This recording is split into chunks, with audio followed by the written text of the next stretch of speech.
Hi everybody, today I want to talk to you about artists having weaknesses and maybe tell you how best to address them. We all know, like, as artists, we try to do our best work, and it's not always that easy, like, to just be real honest with yourself and just to look at where you might like to improve in your process. A lot of the mistakes you may make may come about through, like, when you may notice the problems when you finish a piece.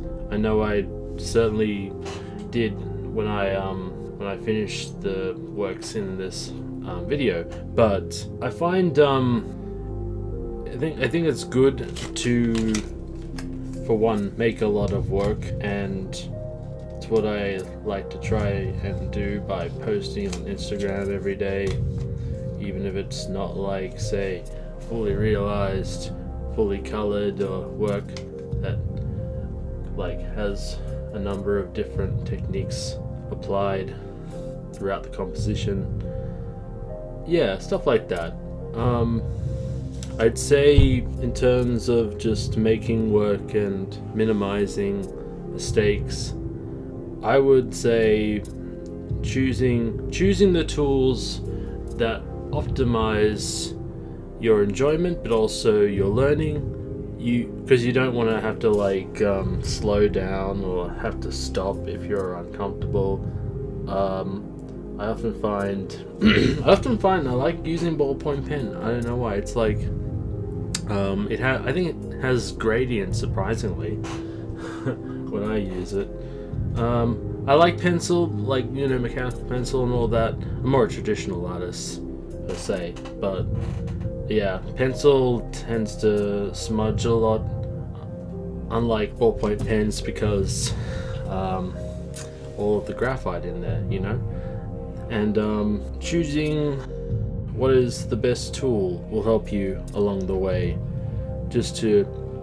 I noticed when I finished the first piece in this video, I noticed I would have done a lot better if, I had made the drawing, underneath and then did a light box. So you may find, in the next one, I incorporate a light box for my process, and that's what I learned along the way. And I found that really interesting, and thinking is important, as what a lot of artists don't take into account is that people think flow is basically just moving around and enjoying drawing, and as the minute passes you finish your entire composition. But it's more about, say, you gotta be conscious of the things you're not really good at, and just be conscious of learning as you go, learning what shapes to incorporate if it's being too cluttered. And I'll get to more of the issues I have with my style in the video. But yeah, I think this is a lot of people like the artist Kim Jong-ji. Yeah, he may be in the way he's drawing, it's a lot of it seems near perfect in the angles. It looks like he can draw from any angle and any object, but that's because he's memorized it over and over again. And I think he's, along the way, over the course of his life, he may have learned, been drawing something unconsciously. He may be drawing this unconsciously now without help from reference, but I think way down the line he may have struggled at one point. So he's a great example. But and it's cool he's trying to teach his methods and all that, as I'm doing here today, no doubt. But so to bring it back to my artwork, I made this in response to a hashtag going around. It's called Draw in Your Style Challenge, and it's making rounds on Instagram. I made one of another character. I think the whole goal of it is to spread, make fan art of people's different OCs, and I don't know. I find it's fun just to like improve one's own art and just see how one might approach a subject differently than yourself per se. Hope not. I hope that's not a word salad or anything, but you get what I mean. I hope you do. So my weaknesses I found once I completed this in Photoshop, I found the piece just lacking breathing space. There is there's a lot of objects crowded around the center.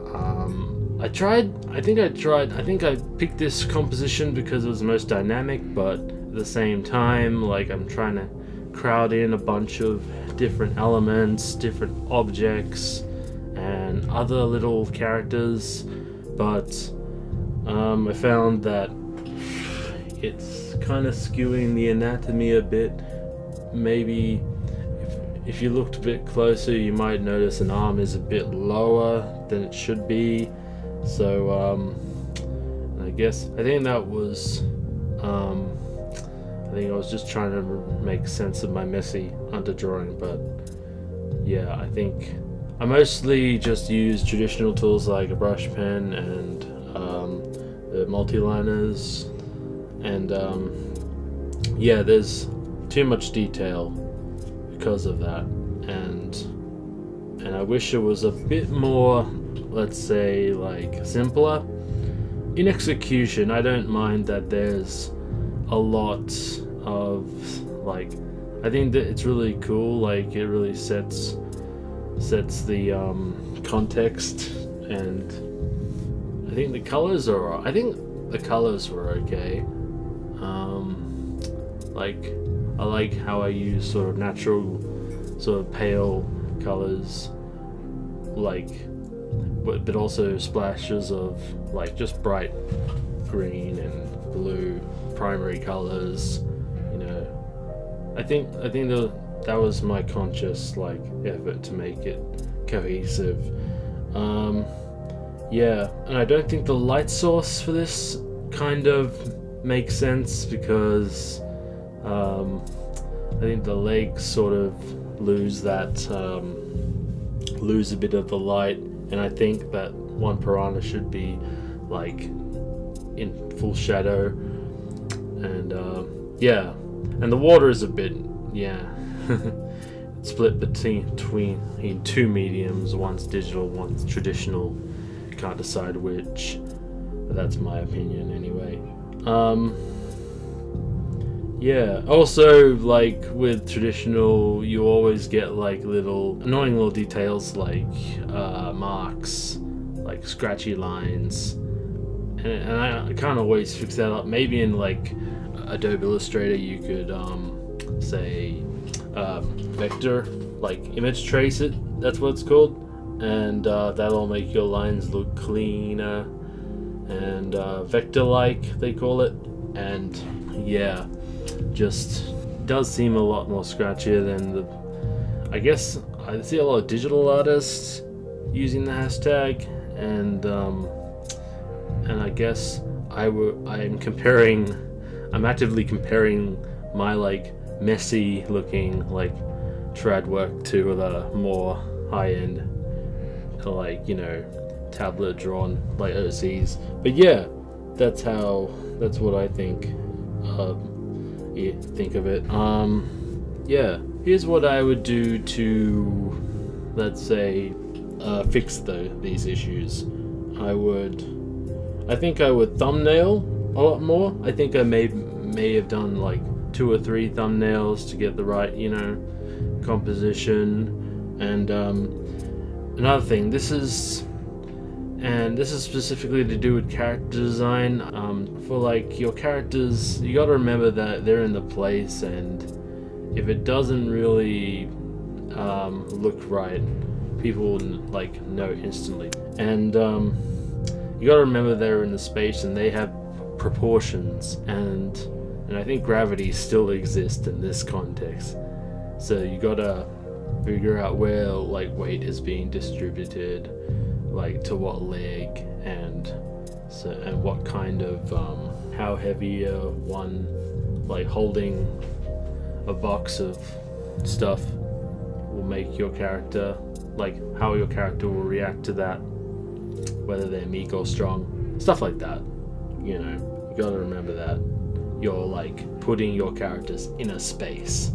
And yeah, I just wanted to share this tips with you, and I hope you guys enjoy the video. And you know, as per usual, if you have any thoughts, leave them in the comments, and I'll see you guys next time.